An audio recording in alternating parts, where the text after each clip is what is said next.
അലൈക്കും വറഹ്മത്തുള്ളാഹി. ഞങ്ങൾ ഹറമിൻ്റെ അതിർത്തിയിലാണുള്ളത്. ജിദ്ദയിൽ നിന്ന് മക്കയിലേക്ക് പോകുന്ന വഴി, അതിൽ മക്കയിൽ നിന്ന് ജിദ്ദയിലേക്ക് പോകുന്ന വഴിയിൽ ഹറമിൻ്റെ അതിർത്തി ഇങ്ങനത്തിലൊരു കവാടം കാണാൻ കഴിയും, ഒരു മുസ്ഹഫിൻ്റെ ആകൃതിയിൽ. ഏതാണെങ്കിലും നമ്മളിങ്ങനെ കവാടം കാണും, പക്ഷെ കവാടത്തിൻ്റെ രണ്ട് സൈഡിലും രണ്ട് പള്ളികളുണ്ട്. അത് പലപ്പോഴും നമ്മൾ ശ്രദ്ധിക്കാറില്ല. ഇവിടെ വന്നു കഴിഞ്ഞാൽ ആ പള്ളികൾ കാണും. ആ പള്ളിയുടെ ആ ഭാഗം, അതിൻ്റെ ഉൾവശം നമുക്കൊന്ന് കണ്ടു നോക്കാം.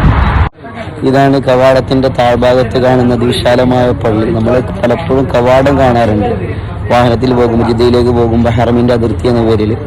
എന്നാൽ അതിന്റെ താഴ്ഭാഗത്ത് ഇത്തരത്തിലുള്ള ഒരു പള്ളി കാണാൻ കഴിയും. ഇവിടെ സൈഡിൽ നിർത്തി കഴിഞ്ഞാൽ, ജിദ്ദയിലേക്കുള്ള ടൂറിൽ ഇവിടെ നിർത്തി കഴിഞ്ഞാൽ നമ്മൾ അങ്ങോട്ട് കയറാനുള്ള സൗകര്യം കാര്യങ്ങളൊക്കെ ഉണ്ട്. ഇതാണ് പള്ളി. ലോക്ക് ചെയ്തിട്ടൊന്നുമില്ല. ഇങ്ങനെ തുറന്നു കഴിഞ്ഞാൽ ഇതാണ് പള്ളിയുടെ ഉൾവശം. അതിവിശാലമായ പള്ളിയാണ്. കുറേ പ്രാവുകളൊക്കെ ഇവിടെ ഉണ്ട്. ഇതേപോലെ